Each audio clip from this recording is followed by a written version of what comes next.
नमस्कार। फुटबॉल विश्व कप पर हमारे इस खास पेशकश में आप सबका स्वागत है। मैं हूं गौरव कुमार और जिस तरह से ये पूरा वर्ल्ड कप जो है वो अब अपने अंतिम पड़ाव के करीब आकर के खड़ा हो गया है। जी हां, रविवार को देर रात स्पेन और अर्जेंटीना के बीच फाइनल मुकाबला खेला जाएगा। उस मुकाबले को लेकर के तमाम जो फुटबॉल फैंस हैं उनके बीच में अटकलों का जो दौर है वो लगातार जारी है। कोई स्पेन को भारी मान रहा है, कोई कह रहा है अर्जेंटीना का जो अनुभव है वो कहीं ना कहीं स्पेन को पेन देगा। तो अगले आधे घंटे हम इस मुकाबले पर भी चर्चा करेंगे। साथ ही साथ आज देर रात होने वाले तीसरे स्थान के मुकाबले के लिए जो कि फ्रांस बनाम इंग्लैंड है उसको भी जानेंगे। तो आइए शुरुआत करते हैं अपने इस खास कार्यक्रम फीफा फीवर की।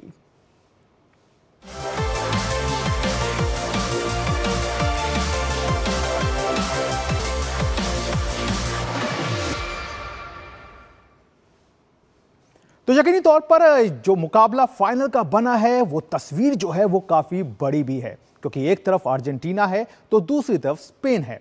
दोनों ही तरफ बेहतरीन प्ले मेकर्स हैं, लेकिन उसके बावजूद चर्चा जिन दो खिलाड़ियों को लेकर के हो रही है वो है लियोनेल मेसी और लामिन यमाल। तो जिन खिलाड़ियों को लेकर सबसे ज्यादा चर्चा है वो अर्जेंटीना के कप्तान लियोनेल मेसी हैं और स्पेन की युवा ऊर्जा से भरे लामिन यमाल। तो इनके बीच के देख लेते हैं कि किस तरह का इनका आपस में एक तो कहना चाहिए जो कंपैरिजन है उसको अगर देखें तो उस कंपैरिजन में कहीं पर भी यमाल जो है वो मेसी के आगे फिट होते नहीं दिखाई देते हैं। मेसी ने 8 गोल किए हैं, 4 असिस्ट किए हैं, वहीं लामिन यमाल ने इस वर्ल्ड कप में 1 गोल किया और 1 भी असिस्ट अभी तक उनके नाम पर नहीं है। वहीं पर 25 शॉट्स खेले हैं मेसी ने और 16 शॉट्स ऑन टारगेट रहे हैं, वहीं 23 शॉट्स यमाल के हैं और 10 शॉट्स ऑन टारगेट रहे हैं। वहीं मेसी ने 25 गोल के मौके बनाए हैं, वहीं यमाल की बात करें तो उन्होंने केवल 6 मौके ऐसे बनाए हैं। तो ये एक बड़ा अंतर जो है वो इन दोनों के खेल में दिख रहा है। लेकिन उसके बावजूद कहना पड़ेगा कि जब फाइनल मुकाबला होता है तो वहां पर शायद ये सब बातें पीछे हट जाती हैं, क्योंकि उस वक्त पे उस प्रेशर के बीच में कौन खिलाड़ी किससे बेहतर साबित होता है ये उस समय की जो खेल की जो गति है वही तय करती है। तो ये तो हो गया लामिन यमाल और लियोनेल मेसी के बीच का एक अंतर हमने देखा किस रखा है। लेकिन अगर अर्जेंटीना के टॉप गोल स्कोरर पर एक नजर डालें तो उसको भी आप इस तरह से समझ सकते हैं कि अर्जेंटीना के टॉप गोल स्कोरर की बात करें तो यहां पर सबसे आगे तो मेसी हैं जो कि 8 गोल के साथ लीड बनाए हुए हैं। उसके बाद हमने देखा लाउटारो मार्टिनेज का नंबर आता है, वहीं एंजो फर्नांडिस भी हैं, जबकि लिसांड्रो मार्टिनेज 1 गोल उन्होंने अब तक किया है। वहीं पर एलेक्सिस मैकलिस्टर जो है उनकी अगर बात करें तो उनके नाम भी 1 गोल है। क्रिस्टियन रोमेरो के नाम 1 गोल है। तो ये वो नाम हैं जो कि मेसी के आसपास रह करके उन्हें एक ताकत भी देते हैं और इस टीम को सब पूरी दुनिया को बताते हैं कि ये टीम जो है वो सिर्फ मेसी पर ही निर्भर नहीं है, बल्कि उनके इर्द गिर्द जो ये संरचना बन रही है इनका भी एक बड़ा योगदान है। तो आप देख सकते हैं अपनी स्क्रीन पर अर्जेंटीना की तरफ से इस वर्ल्ड कप में जिन्होंने गोल किया है उसमें कौन कौन सामने है। वहीं स्पेन की बात करें तो स्पेन की टीम का डिफेंस बेहद सॉलिड है। यही वजह है कि टीम के खिलाफ अब तक सिर्फ 1 गोल देखने को मिला है, लेकिन टीम ने फाइनल तक की अपनी राह में कुल 13 गोल किए हैं। स्पेन के लिए वो कौन से धुरंधर हैं वो आपकी स्क्रीन पर दिख रहे हैं जिन्होंने गोल किया है। तो इसमें सबसे आगे जो है वो मिकेल ओयारज़ाबाल का नाम है जिन्होंने इस वर्ल्ड कप में 5 गोल किए हैं। वहीं मिकेल मेरिनो ने अब तक 2 गोल किए हैं, जबकि एलेक्स बयाना के नाम 1 गोल है।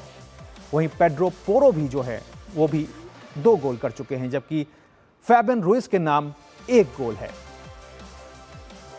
लामिन यमाल के नाम भी 1 गोल है। तो यही एक बड़ी वजह है कि यमाल का जो कमाल है वो क्या मेसी के आगे दिखाई देगा, इस बात को लेकर के सबसे ज्यादा चर्चा है।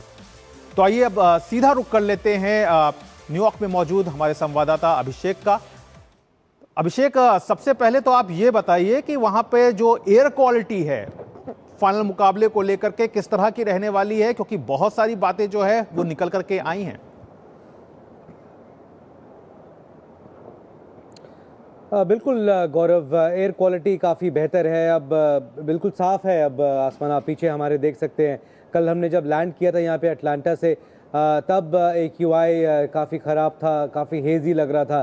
और कल का सैटरडे का यहाँ पर फोकास्ट भी है कि यहाँ पर बारिश होगी, थंडरस्टॉर्म का फोकास्ट है, तो और बेहतर हो जाएगा और क्लियर हो जाएगा। लेकिन कोई चिंता करने वाली बात नहीं है। फीफा की तरफ से कोई ऑफिशियल स्टेटमेंट भी नहीं आया था जब चिंता करने वाली बात थी कल, लेकिन अब आसमान काफ़ी साफ दिखाई दे रहा है और बिल्कुल क्लियर स्काई है। तो मैच 19 जुलाई को जो स्केड्यूल्ड है उसी टाइम पर खेला जाएगा, उसी दिन खेला जाएगा। तो कनाडा वाइल्ड फायर्स का जो इशू लग रहा था बीच में वो अब साफ तौर पे हट गया है और क्लियर स्काई है और कल तक और बेहतर होने की उम्मीद है। कल तक बिल्कुल बेहतर होने की उम्मीद है। और जमाल की इंजरी पे क्या अपडेट है अभिषेक? बिल्कुल गौरव, सही कहा आपने, ज़्यादा चिंता करने वाली बात नहीं है। अहम प्लेयर हैं, जैसा हमने कहा पहले भी कि लमीन यमाल और लियोनेल मेसी के बीच में ये कंपटीशन होने वाला है। 19 साल के खिलाड़ी वर्सेस 39 साल के खिलाड़ी, तो फोकस लमीन यमाल पर है। और गौरव, अगर आप देखें तो अगर वो 70% भी फिट है, अगर 80% भी फिट हैं, तब भी वो टीम के लिए खेलेंगे, 11 में वो शामिल होंगे, क्योंकि इतने अहम खिलाड़ी हैं, उनको बाहर करना आसान नहीं होने वाला है। अभी तक हम कह सकते हैं कि गोल अगर देखा जाए तो एक ही किया है उन्होंने, और हम कह सकते हैं कि कई लोग ये भी कह रहे हैं कि ऑफ कलर नज़र आए हैं, लेकिन बड़े मैच के वो खिलाड़ी हैं। सिर्फ 19 साल में ही उन्होंने वो तमगा हासिल कर लिया है कि बेस्ट खिलाड़ी बन गए हैं अपनी कंट्री के, अपनी टीम के। तो फोकस उन पर ज़रूर होगा और lamin Yamal versus Lionel Messi इस मुकाबले को कहा जा रहा है। बिल्कुल, lamin Yamal versus Lionel Messi. और हमारे साथ स्टूडियो में इस वक्त हमारे साथ जुड़ गए हैं राकेश राव, वरिष्ठ खेल पत्रकार। राकेश, बहुत बहुत स्वागत है आपका। और जिस तरह से हमारे संवाददाता ने बताया कि मौसम भी क्लियर है और यमाल को लेकर के वो कॉन्फिडेंस नजर आ रहा है कि वो फाइनल के लिए पूरी तरह से फिट हैं। तो अब ऐसे में क्या कुछ आप देखते हैं? यमाल वर्सेस मेसी की बहुत ज़्यादा चर्चा हो रही है, लेकिन जिस तरह से हमने देखा कि अभी तक वर्ल्ड कप में उनका कोई बहुत ज़्यादा शोर जो है यमाल की ओर से अभी तक नहीं देखने को मिला है। देखिए, पहली बात, मैं पर्सनली इसको जो है मेसी वर्सेस यमाल देखता ही नहीं हूँ, क्योंकि बहुत अनफेयर है। एक 19 साल का लड़का पहली बार वर्ल्ड कप खेल रहा है, 4 साल का इंटरनेशनल एक्सपीरियंस है उसको पूरा, अगर आप ले लें क्लब से लेके अपने कंट्री के लिए। और दूसरी तरफ हम बात कर रहे हैं ग्रेटेस्ट ऑफ ऑल टाइम्स, जो कि 39 ईयर्स में खेल रहे हैं और बेहतरीन खेल रहे हैं। और एक का फॉर्म नहीं है, जो यंगस्टर है उसका फॉर्म अपना जो उनका जो रेपुटेशन है उस हिसाब से नहीं खेल पाए। और कोई उसमें कोई अचरज की बात नहीं, क्योंकि स्टेज बहुत बड़ा है, वर्ल्ड कप से बड़ी कोई चीज़ है नहीं। क्लब के लिए खेलना, अपने कंट्री के लिए यूरो में खेलना, वो और बात हो जाती है। लेकिन आप जब वर्ल्ड कप खेल रहे हैं, प्रेशर और उसके ऊपर भी जो एक्सपेक्टेशंस हैं आपसे वो बहुत ज़्यादा हैं। तो मैं ये मानता हूँ कि थोड़ा अनफेयर कंपैरिजन है, अनफेयर यमाल के लिए। इनके साथ तो चलो इतने सालों से कंपैरिजन्स ही चले आ रहे हैं। लेकिन हाँ, अगर हम ये कहें कि जैसा कि जो इम्पैक्ट जो हम सोच रहे थे कि यमाल के द्वारा हो सकता है, वो जाहिर सी बात है अभी तक हमको देखने को नहीं मिला है। लेकिन ये हम कहते भी इसलिए क्योंकि उन्होंने सिर्फ एक गोल मारा, हम उस चीज़ को अंडरलाइन कर रहे हैं कि साहब उन्होंने तो सिर्फ एक ही मारा है। लेकिन अगर आप उनका पूरा गेम देखें, अगर आप उनका सेमीफाइनल वाला मैच देखें, क्वार्टर फाइनल वाला देखें, तो उन्होंने जो चांसेस क्रिएट किए, अगर हम सेमीफाइनल भी देखें, जो पहला जो पेनल्टी हुआ उसमें जो उन्होंने जो पूरा एक किक का जो पूरा इम्पैक्ट लिया अपने ऊपर और उससे वो पेनल्टी क्रिएट हुई और उससे वो गोल हुआ, पहला वाला गोल, तो उनका रोल रहा है। और उनके शॉट्स ऑन गोल भी अगर आप देखें वो भी काफ़ी इम्प्रेसिव रहे हैं। ये सिर्फ नंबर नहीं है, जितने उन्होंने आइडिया से उन्होंने किया।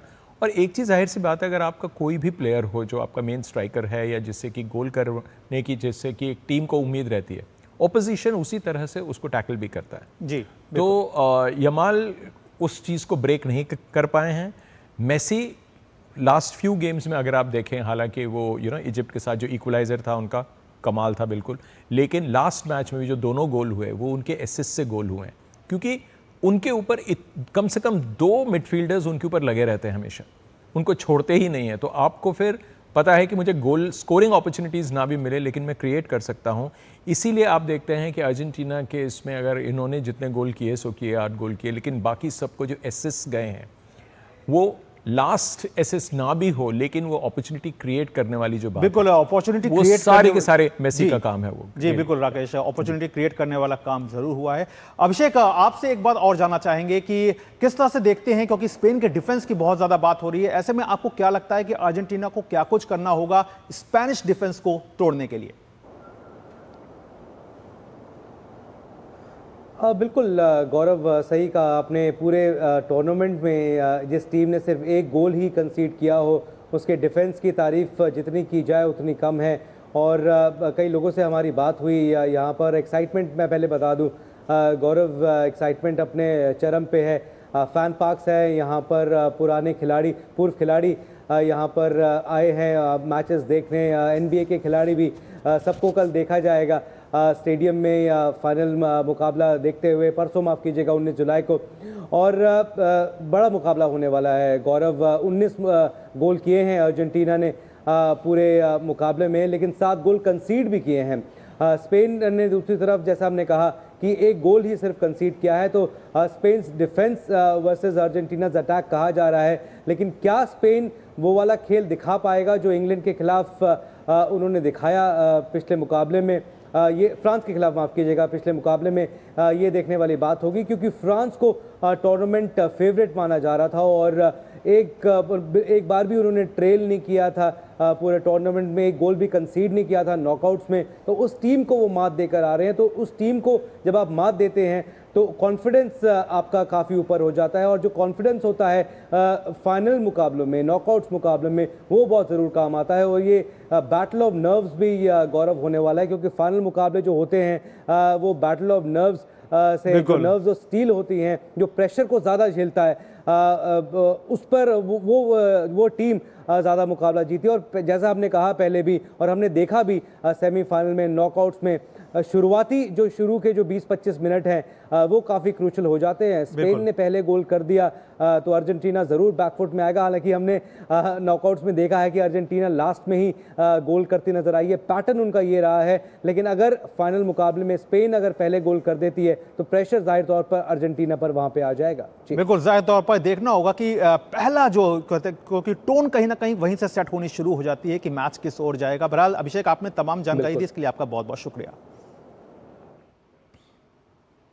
तो फीफा विश्व कप में इस कार्यक्रम में फिलहाल वक्त हो गया है एक छोटे से ब्रेक का, लेकिन आप कहीं मत जाइएगा, क्योंकि हमारी ये कवरेज जो है वो आपके लिए लगातार जारी है। एक बात समझ लीजिए, ना बीमारी दुनिया से कहीं जाने वाली है और ना ही हॉस्पिटल के खर्चे। बस आपको यह सोचना होगा कि हॉस्पिटल का बिल कौन भरेगा, आप या आपकी इंश्योरेंस पॉलिसी। आज ही पॉलिसी बाजार से हेल्थ इंश्योरेंस लीजिए। पॉलिसी बाजार पे 1 करोड़ का हेल्थ इंश्योरेंस सिर्फ 550 रुपए हर महीने से शुरू होता है। भारत की सबसे बड़ी gold loan NBFC Muthoot finance से गोल्ड लोन लीजिए और फिर देखिए सोना क्या नहीं कर सकता। कॉल कीजिए 1-800-313-1212। जब धरती चीर कर निकलता है लोहे का पत्थर और मिलता है मोंगिया के जोश से, फिर तपता है, पिघलता है और बनता है फौलाद। अब होता है सरिया सारी खूबियों के साथ। मोंगिया स्टील, मजबूत देश का मजबूत सरिया।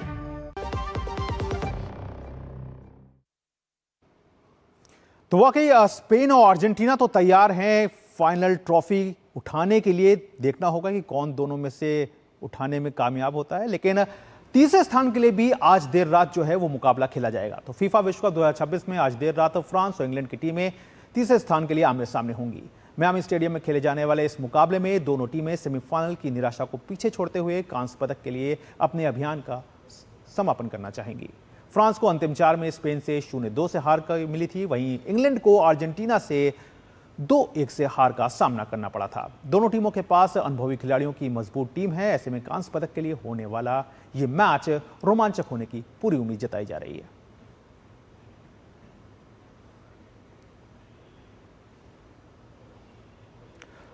तो आइए अब इस पे भी जान लेते हैं अपने एक्सपर्ट राकेश राव से। राकेश, हालांकि कोई भी टीम जो है इस तरह का मुकाबला खेलना नहीं चाहती और दोनों के कोचेस ने भी ये बात साफ कर दी, लेकिन फिर भी जब बात गोल्डन बूट की हो, यहां पे एक एनर्जी मिलती है कि हाँ कुछ करना है।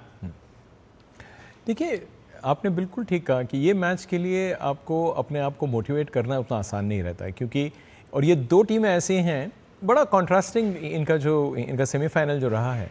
अगर आप इंग्लैंड को देखेंगे तो इंग्लैंड को अभी भी वो वहाँ से उभरे नहीं हैं कि हम लोग 1 गोल की लीड थी हमारी, लेकिन आखिरी 6 मिनट और 34 सेकंड में सारा का सारा गेम चेंज हो गया।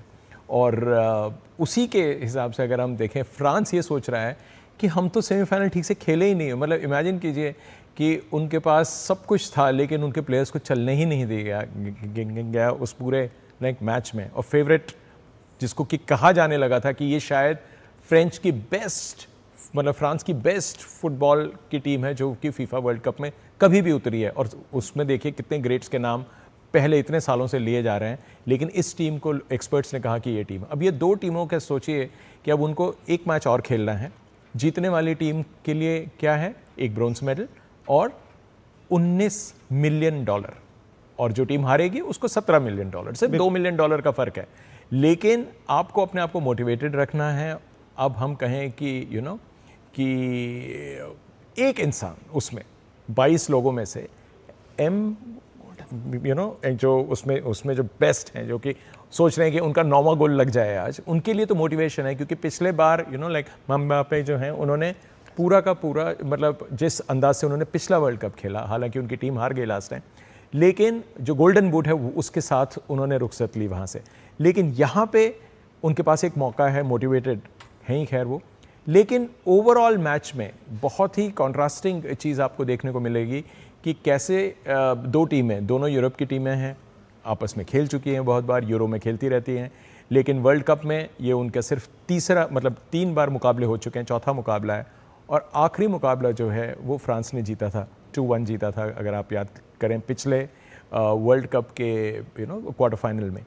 तो वो एक रिवेंज वाला एक चीज़ रहता है। लेकिन सब चीज़ें घूम के वहीं आ जाती हैं, क्या वो उतने मोटिवेटेड रह पाते हैं। लेकिन आपको फिर भी मैच तो खेलना है, ब्रोंज मेडल है। और इसमें फ्रांस के लिए एक मौका दिया गया है कि आपको, अगर आप फिनिश अच्छा कर लेते हैं, कम से कम आपको ये रहेगा कि हम खाली हाथ नहीं गए हैं। और उसी तरफ अगर आप इंग्लैंड को देखें, वो क्या अपने उस डिफीट से रिकवर कर पा रहे हैं। दोनों डिसअपॉइंटिंग डिफीट्स हैं, लेकिन जिस एक हार्ट ब्रेकिंग डिफीट अगर आप कहें तो वो इंग्लैंड की थी। फ्रांस को तो ये पता है कि हमको तो मौका ही नहीं दिया था स्पेन ने। तो ये दो चीज़ों के लिए दोनों के पास प्रूव करने के लिए एक मौका ज़रूर है, इससे ज़्यादा इसमें कुछ नहीं है। क्योंकि पैसे भी अगर आप देखें, $2 मिलियन का डिफरेंस है। एक टूर्नामेंट जिसमें कि $871 मिलियन लगे हों सिर्फ और सिर्फ प्राइज मनी बांटने के लिए, उसमें 2 मिलियन अगर आप देखें तो कोई बहुत ज़्यादा अमाउंट नहीं है। लेकिन हाँ, अभी पैसे की बात भी नहीं है, ब्रोंज मेडल की बात नहीं है, प्राइड के लिए आप खेलते हैं। और दोनों के पास 2 हार्ट ब्रोकन टीम्स आमने सामने। और ये है कि हम जब यूएस से बाहर निकलेंगे तो जीत के साथ निकलेंगे। बिल्कुल, यूएस से बाहर निकलेंगे तो जीत के साथ निकलेंगे। लेकिन अगर राकेश आपसे ये जानना चाहें, दोनों टीमों के कोचेस को अगर देखें, मैनेजर को देखें, डिडियर डेशैम्स चाहे थॉमस टुशेल हैं, इनके भविष्य को अब आगे आप किस तरह से देखते हैं? हालांकि इंग्लैंड ने तो साइन दिया है कि टुशेल जो है वो आगे भी बरकरार रहेंगे। देखिए, फ्रेंच में तो हम लोग देख ही रहे हैं कि उन्होंने तो चेंज कर ही दिया है। उनका तो जो उनका जो मैनेजर है, उसका तो ये लास्ट मैच है, उसने तो अनाउंस भी किया है। तो उनका फ्यूचर तो हम जानते हैं। लेकिन इंग्लैंड के जो मैनेजर हैं, उनको ये है कि पिछले 3 दिनों से जितनी क्रिटिसिज्म उनकी हो रही है कि कैसे आपने वो डिफेंसिव एटीट्यूड ले लिया है गोल मारने के बाद, बैक 5 आपने स्ट्रॉन्ग कर दिया, लेकिन वो डिसीजन गलत नहीं था, बहुत जल्दी ले लिया गया था इसलिए। और आपने एक अर्जेंटीना जैसी टीम को मौका दिया कि जिसके कि फॉरवर्ड लाइन पहले 60 मिनट में आपने उनको वो मौके नहीं दिए, लेकिन आखिरी 30 मिनट में इतना ज़्यादा अटैक। क्योंकि आपको वो जो मैनेजर है, उनको सिर्फ एक ही बात पूछा जा रहा है कि आप ये बता दीजिए कि आपका जो पोजीशन है वो 88-12 कैसे हो गया। 12% आपके पास बॉल और 88% आखिरी आधे घंटे में, स्पेशली जैसे आखिरी 6 मिनट और 34 सेकंड, वो उनको हॉन्ट करेगा ज़िंदगी भर, चाहे वो मैच ये जीतें न जीतें। लेकिन ये मैच जीत जाते हैं तो कम से कम ये है कि आप टॉप 3 में आए, मेडल के साथ वापस जा रहे हैं।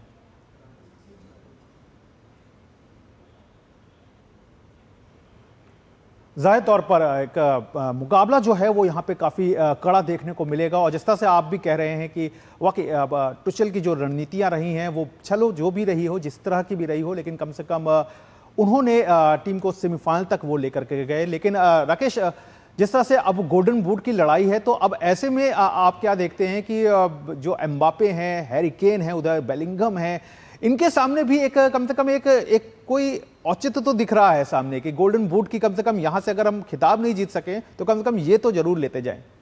देखिए, एम्बापे को तो है कि चलिए उनके पास 2 गोल का कुशन है, जो सामने जो दोनों हैं उनके 6-6 गोल हैं, इनके 8 हैं, तो वहाँ पे तो चलो उनकी बात बनती है कि चलिए ठीक है। लेकिन उससे भी ज़्यादा चीज़ ये होगी कि ये जो हम 4 नाम अगर आप ले लें, डेम्बेले, मापे, प्लस ये जो 2 जो हैं आपके आपके जो इंग्लैंड के जो मेन जो अभी तक के जो स्कोरर रहे हैं आपके लिए, केन एंड बेलिंगर, ये दोनों जो हैं, इनको कैसे पिछले मैच में मोमेंट दी ही नहीं गई थी। दोनों सेमीफाइनल्स में अगर आप देखें, ये चारों नाम ने अपने टीम के हिसाब से जो उम्मीदें थी उसके हिसाब से उनको खेलने का मौका ही नहीं दिया गया। तो अब ये है कि अब ये आमने सामने खेल रहे हैं तो ज़रूर एक उत्साह रहता है। गोल्डन बूट मेरे ख्याल से इंग्लैंड के जो दोनों खिलाड़ी हैं वो अगर मैं ये कहूँ कि वो 2 या 3 गोल कोई एक इंसान मार सकता है, तभी कहीं वो कंटेंशन में आते हैं, क्योंकि एक मैच में 2 गोल का जो क्वेश्चन है, बिल्कुल 8 और 4 वो बहुत ज़्यादा है। अब ये गोल्डन बूट की जो लड़ाई है वो कहीं ना कहीं उसमें मैसी का जो लीड है जो उन्होंने बनाई हुई है वो वाकई अब उसके आसपास आना या उसको तोड़ना, कम से कम एम्बापे तो शायद उसके आसपास हैं लेकिन बराबर ही हैं एक तरह से, लेकिन बाकी इंग्लिश खिलाड़ियों के लिए काफ़ी मुश्किल साबित हो सकता है। बहरहाल आपने तमाम जानकारी दी, इसके लिए राकेश आपका बहुत बहुत शुक्रिया। तो फीफा विश्व कप फाइनल से पहले न्यूयॉर्क में फुटबॉल का उत्साह चरम पर है। मैनहट्टन के रॉकफेलर सेंटर स्थित फीफा म्यूजियम में दुनिया भर से आए प्रशंसक विश्व कप के लगभग 100 साल के गौरवशाली इतिहास से रूबरू हो रहे हैं। महान खिलाड़ियों की यादगार वस्तुओं से लेकर ऐतिहासिक ट्रॉफियों तक ये म्यूजियम फुटबॉल के सुनहरे सफर को जीवंत करता है। न्यूयॉर्क से हमारे संवाददाता अभिषेक महाजन की ये खास रिपोर्ट। विश्व चैंपियन का फैसला होने से पहले फुटबॉल प्रशंसक उन यादगार पलों को एक बार फिर जी रहे हैं जिन्होंने फीफा विश्व कप को दुनिया के सबसे बड़े खेल आयोजनों में शामिल किया है। रॉकफेलर सेंटर स्थित फीफा म्यूजियम में प्रवेश करते ही दर्शकों का स्वागत ऐतिहासिक जूल्स रिमेट ट्रॉफी की प्रतिकृति से होता है। इसके अलावा महान खिलाड़ियों के ऑटोग्राफ वाली जर्सियां, पुराने फुटबॉल बूट और दुर्लभ स्मृति चिन्ह विश्व कप के लगभग 1 सदी लंबे इतिहास की कहानी बयां करते हैं। इस संग्रहालय में आप जो देख रहे हैं वह विभिन्न फीफा कप से वर्षों में एकत्र किए गए तथ्यों और यादगार वस्तुओं का संग्रह है। यहाँ आपको विश्व कप के पूरे इतिहास को करीब से जानने का अवसर मिलता है। इतना ही नहीं, बल्कि आपको फीफा से जुड़े कई दिग्गज सितारों से मिलने का भी मौका मिलता है। यहाँ आकर लोग इतिहास से जुड़ने, यादों को सजोने और तस्वीरें खिंचवाने का शानदार अनुभव प्राप्त करते हैं। यह म्यूजियम दर्शकों को वर्ष 1930 में खेले गए पहले फीफा विश्व कप से लेकर पेले, डिएगो माराडोना और लियोनेल मेसी जैसे महान खिलाड़ियों की ऐतिहासिक उपलब्धियों तक की रोमांचक यात्रा कराता है। इंटरैक्टिव गैलरियां, ऐतिहासिक तस्वीरें और प्रतिष्ठित स्मृति चिन्ह विश्व कप के सुनहरे पलों को फिर से जीवंत कर देते हैं। यही वजह है कि फाइनल से पहले यह म्यूजियम फुटबॉल प्रशंसकों के लिए खास आकर्षण का केंद्र बना हुआ है। यहाँ पे ऐसे खजाना रखा गया है कि बहुत रेयर आर्टिफैक्ट्स रखे गए हैं फीफा वर्ल्ड कप के, तो इसलिए काफ़ी जो फुटबॉल फैंस के लिए ये बहुत ही बड़ी अपॉर्चुनिटी है कि जहाँ पे आप क्रिस्टियानो रोनाल्डो की एक्चुअल जर्सी देख सकते हो। यहाँ पे बहुत सारे जो करंट टीम्स है, जो 48 टीम्स पार्टिसिपेट कर रही है इस वर्ल्ड कप में, उनकी जर्सी से विद सिग्नेचर्स वो आप देख सकते हो। पुरानी एक ट्रॉफी की रिप्लिका है वो भी यहाँ पे रखी है और बहुत सारे रेयर आर्टिफैक्ट्स यहाँ पे रखे हैं। सो बहुत सही है म्यूजियम इस एंगल से। फुटबॉल प्रेमियों के लिए यह म्यूजियम सिर्फ इतिहास का संग्रह नहीं बल्कि उन यादगार लम्हों की यात्रा है जिन्होंने फीफा विश्व कप को वैश्विक पहचान दिलाई। अब जब फाइनल मुकाबला बेहद करीब है, दुनिया भर के प्रशंसकों की नजर इस बात पर टिकी है कि कौन सी टीम फुटबॉल इतिहास के अगले सुनहरे अध्याय पर अपना नाम दर्ज कराएगी। ये सिर्फ एक म्यूजियम नहीं बल्कि फुटबॉल की यादों का खजाना है। यहाँ इतिहास भी है, विरासत भी और वो जुनून भी जिसने वर्ल्ड कप को दुनिया का सबसे बड़ा खेल महाकुंभ बनाया। कैमरामैन शुभम शर्मा के साथ Abhishek Mahajan, DD news, New York. तो फीफा विश्व कप फाइनल की उल्टी गिनती के साथ ही न्यूयॉर्क का मैनहट्टन फुटबॉल के रंग में पूरी तरह से रंग चुका है।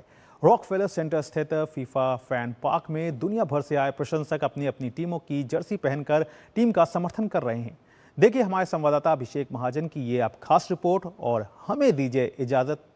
नमस्कार। टाइम्स स्क्वायर से लेके रॉकफेलर सेंटर तक मैनहट्टन में फुटबॉल का रोमांच सर चढ़कर बोल रहा है और फाइनल होने वाला है अर्जेंटीना और स्पेन के बीच में। ये फैन पार्क आप देख सकते हैं, ये मैनहट्टन में है। यहाँ पे अलग अलग फैन एंगेजमेंट्स हैं, लोग फोटोज़ क्लिक करवा रहे हैं, यहाँ पर फुटबॉल खेल रहे हैं।